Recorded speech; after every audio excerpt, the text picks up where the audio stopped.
Good morning, everyone. For Telesur, I'm Cody Weddle in Caracas, Venezuela. We're going to begin this morning in Mexico. That's where the parents of the 43 missing students from Guerrero have slammed a decision by the nation's Attorney-General to declare the entire group dead. Attorney-General Jesus Murillo Caram said last night that an intensive investigation indicated all 43 students were kidnapped and killed. Parents have accused the Attorney General of reaching the conclusion without presenting evidence and have demanded authorities continue to investigate. Only one body has been recovered and identified by authorities. The 43 students went missing in Guerrero State in September, sparking nationwide outrage.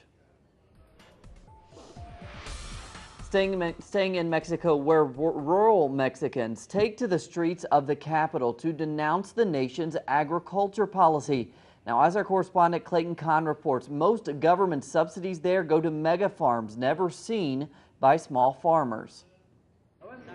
A day after Mexico saw mass marches for the Ayotzinapa case, thousands of farm workers from across the country held a mass protest in the Mexican capital, demanding an end to the criminalization and abandonment of the rural sector.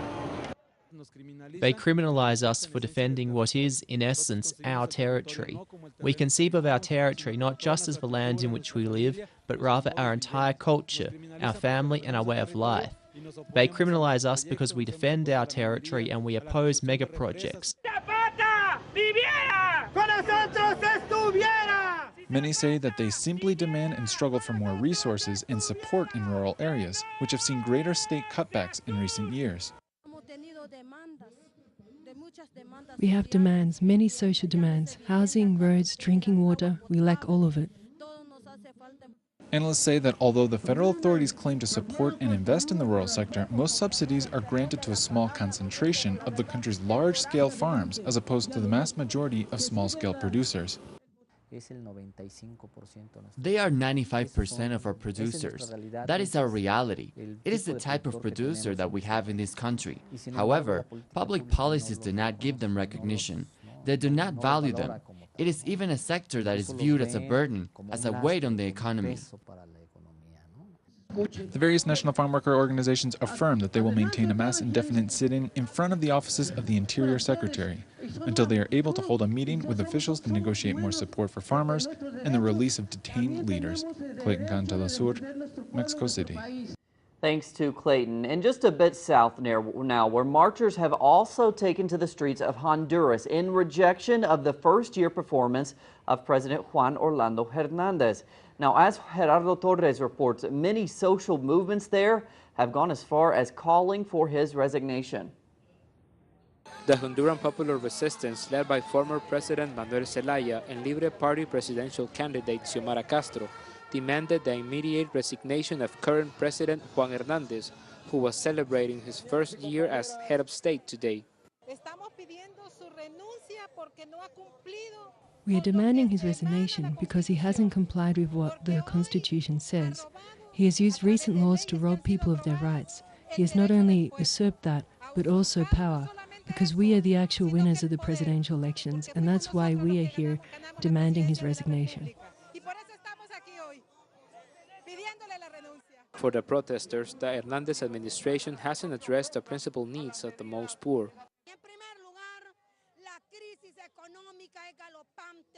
First of all, there is the economic crisis. Secondly, we don't have security.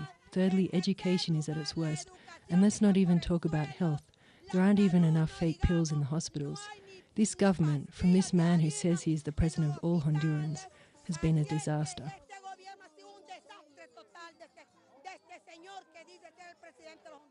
The protesters will continue demanding Hernandez's resignation, and this is the first of numerous actions that foreshadows a very conflictual year in Honduras. Gerardo Torres, Telesur, Central America. Thanks to Gerardo. The country of Ecuador is about to take over the presidency of the Community of Latin American and Caribbean States Group. Now, as our correspondent Liz Scherfius reports, their Ecuadorian leaders say they are working toward building and providing more concrete goals and proposals for the alliance. Ecuador is set to be transferred the pro tempore presidency for 2015 of the CELAC Community of Latin American and Caribbean States at the third summit of the regional body in Costa Rica. Their heads of state from the 33 member countries will discuss how to further increase political and economic integration within the regional organization.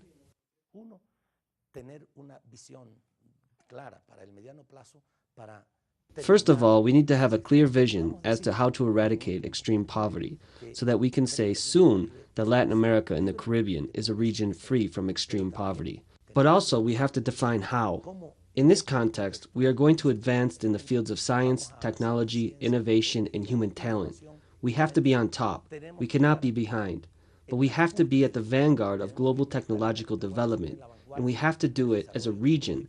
We also have to work to stimulate the new regional financial architecture. Climate change and the development of infrastructure to allow for increased movement between countries are priorities to be discussed as well. Maintaining that the world is organized in blocks, President of Ecuador, Rafael Correa, has said that it is necessary to strengthen relations between member states and that Ecuador will put forward quantifiable goals as the leader of the body. The unity of the people. I think this is more important than ever, to construct the unity of Latin American states. This union is important for commercial reasons and for the exchange of products to favor economic and commercial integration.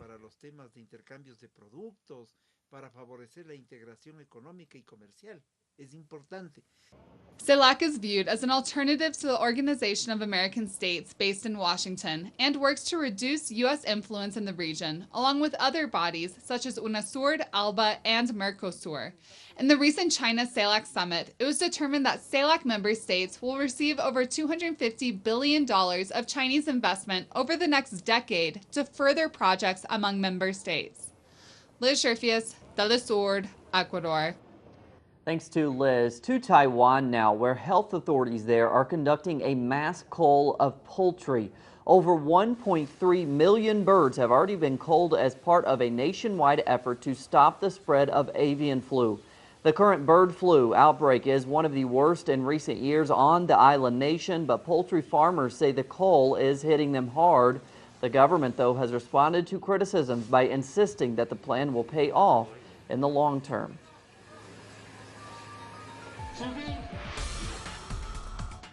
Meanwhile, tensions are on the rise in Syria, where early this morning Israeli aircraft conducted another cross-border incursion.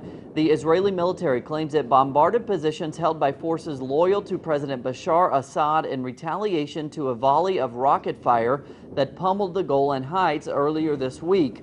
Now, the Golan Heights are internationally recognized as part of the state of Syria, but have been illegally occupied by Israeli forces since 1967. And finally, in a rare sight, a white rhinoceros has given birth in the Copenhagen Zoo. Weighing 50 kilograms at birth, the baby rhino is the first to be born in the zoo in over 3 decades. Zookeepers say the baby male is already on his feet and seemingly healthy. The white rhino is the largest species of rhino in existence, but is threatened in parts of Africa by poachers.